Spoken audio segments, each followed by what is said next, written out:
Christian Guibert. Comment vous l'écrivez? GUI de BERT. Vous étiez présent ce matin, racontez-nous ce que vous avez vu et comment... On est rentré dans le magasin pour faire des courses, 2-3 courses. On a entendu des coups de feu, enfin apparemment des coups de feu, des détonations.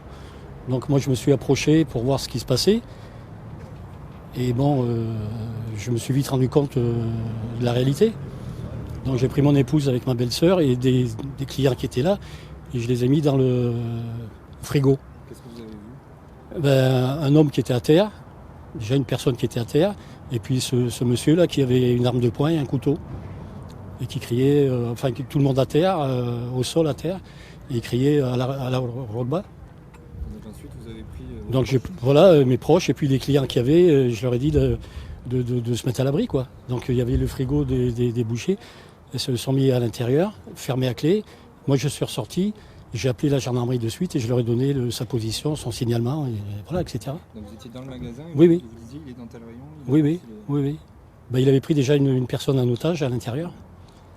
Donc voilà, c'est... Vous êtes resté toute la prise d'otage à l'intérieur? Pas toute la prise d'otage parce qu'il m'a vu à un moment donné, donc il m'a coursé avec son couteau. Je pense qu'il n'avait plus de balles parce qu'il n'a pas tiré. Et quand je me suis retourné, il n'était plus là. Donc après, moi j'ai pris une sortie de secours. Et quand les gendarmes sont arrivés, donc je leur ai redonné la position où c'est qu'il était et puis ce qu'il avait comme arme, quoi, voilà. Et à ce moment-là, on se dit quoi? Rien. On n'a pas le temps de penser. Si on pense à sa famille, voilà. Vous avez pu échanger avec vos proches qui sont restés? Oui,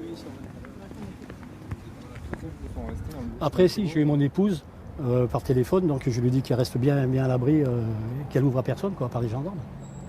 Après, voilà, c'est tout ce qu'on peut faire. Donc ils sont restés confinés à l'intérieur de ces frigos pendant toute de la prise d'otage? Oui, jusqu'à l'arrivée des... Enfin, après, il y a eu une sortie de secours, ils sont sortis par derrière.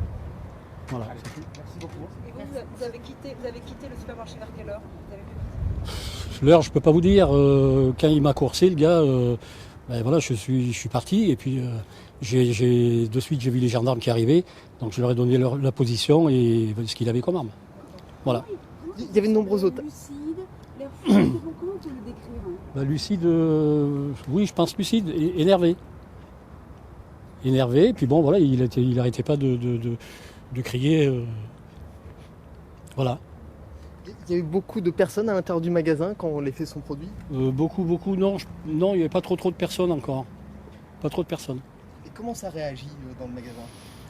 Écoutez, ça va tellement vite que on ne peut pas tout voir. Moi, je sais que j'ai attrapé mon épouse avec ma belle-sœur, les gens qui avaient à côté de moi, à proximité, et puis je leur ai dit vite, venez par là. Mais après, j'ai pas fait le tour du magasin. Sauf quand je suis revenu dans une allée, que j'avais la gendarmerie en ligne. Je lui ai décrit son emplacement, là où il était, dans le bureau avec une otage déjà, et puis ce qu'il avait dans les mains, voilà. Et puis après, quand il m'a vu, j'ai fait comme tout le monde, je prends la fuite. Voilà. La clé, c'est vous qui l'aviez gardée du frigo que vous aviez enfermé? Non, ils ont fermé de l'intérieur. C'est à double ouverture. Donc voilà. Il y avait beaucoup de personnes qui étaient réfugiées dans ce frigo? Il y avait 7-8 personnes, je pense, une dizaine. Après, je ne sais pas exactement, vous savez, ça va tellement vite que je ne peux pas vous dire le nombre ni qui était dedans. Voilà.